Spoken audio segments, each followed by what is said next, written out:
Hello, नमस्कार, आदाब, सत श्री अकाल और अस्सलाम वालेकुम। मैं हूं मोहम्मद अहमद काज़मी, लेकर आया हूं आपका पसंदीदा कार्यक्रम ग्लोबल न्यूज़। इस वक्त बड़ी खबर अफगानिस्तान से है, जहां तालिबान का कहना है कि अमेरिका के जरिए अफगान बैंकों की रकम जब्त करना खुली डकैती है। कल अमेरिकी प्रेसिडेंट जो बाइडन ने एक गैर मामूली कदम उठाते हुए एक हुक्म पर दस्तखत किए हैं, जिसकी बुनियाद पर अमेरिका में अफगानिस्तान के सेंट्रल बैंक की $7 अरब की रकम में से आधी यानी $3.5 अरब 2001 में अमेरिका में हुए टेररिस्ट हमलों, जिन्हें 9/11 टेररिस्ट हमले कहा जाता है, उसमें मारे जाने वालों के कुनबों के लिए रोकने का हुक्म दिया है, जबकि बाकी बची $3.5 अरब अफगानिस्तान को मदद के तौर पर देने के लिए कहा गया है।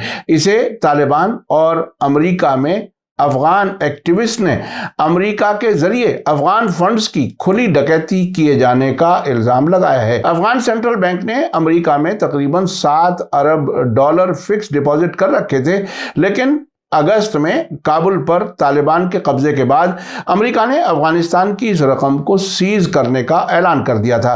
लेकिन अब अमेरिका ने उस रकम का आधा हिस्सा 9/11 से मुतासिर कुनबों को देने का फैसला किया है, बाकी अफगानिस्तान को मदद के तौर पर देने को कहा है। अमेरिका के इस फैसले पर तालिबान के स्पोक्सपर्सन मोहम्मद नईम ने ट्विटर पोस्ट में सख्त रिएक्शन जताते हुए कहा है कि बाइडन खुलेआम अफगान अवाम के माल पर डाका डाल रहे हैं और इससे अमेरिका के नैतिक पतन यानी मॉरल डाउनफॉल का पता चलता है। उन्होंने कहा कि इंसानी तारीख में हार और जीत आम है, लेकिन सबसे बड़ी और सबसे शर्मनाक हार यह है कि फौजी और मॉरल हार साथ साथ चलती है। उधर अमेरिकी सीनेटर इल्हान उमर ने भी बाइडन के इस फैसले की नुक्ताचीनी करते हुए कहा है कि 9/11 को जहाजों को हाईजैक करने वालों में एक भी अफगान शहरी शामिल नहीं था, जबकि हम अरबों डॉलर सऊदी अरब और मिस्र को दे रहे हैं, जिनका इस वाकये से सीधा ताल्लुक था। आपको बता दूं कि अमेरिकी हुकूमत की रिपोर्ट के मुताबिक 11 सितंबर 2001 को अमेरिका में टेररिस्ट हमलों में इस्तेमाल किए गए जहाजों को हाईजैक करने वाले 19 लोगों में से 15 जहाजों को अगवा करने वाले सऊदी शहरी थे। आप देखें कि यह कितनी दिलचस्प बात है कि अफगानिस्तान की $7 अरब की रकम में से आधी पर डाका डाल दिया गया और सिर्फ आधी अफगानिस्तान को देने की बात हो रही है और इस रकम को भी मदद कहा जा रहा है। आधी रकम यानी $3.5 अरब ऐसे टेररिस्ट हमलों में मारे जाने वालों के कुनबों को दिए जाने की तैयारी है, जिसकी सही से जांच भी नहीं हुई है।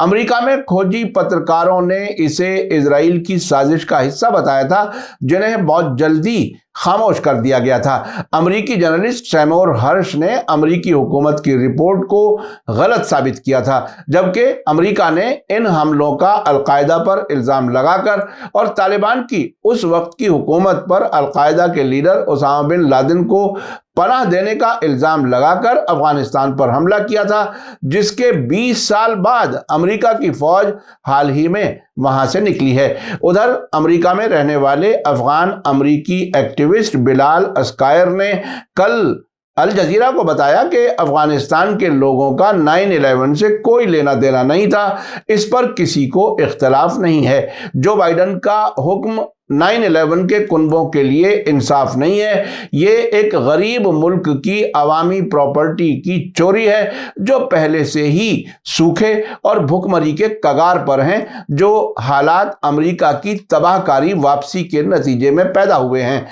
आखिर में आपको याद दिला दूं कि अगर आपने अभी तक media star world YouTube channel subscribe नहीं किया है तो सब्सक्राइब कर लें और घंटी दबाना ना भूलें।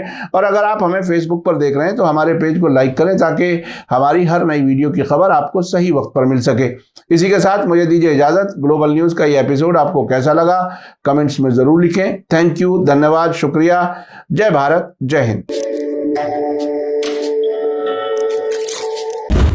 मीडिया स्टार वर्ल्ड के और वीडियो देखने के लिए हमारे चैनल को सब्सक्राइब करें और सीधे नोटिफिकेशन पाने के लिए बेल आइकन दबाएं।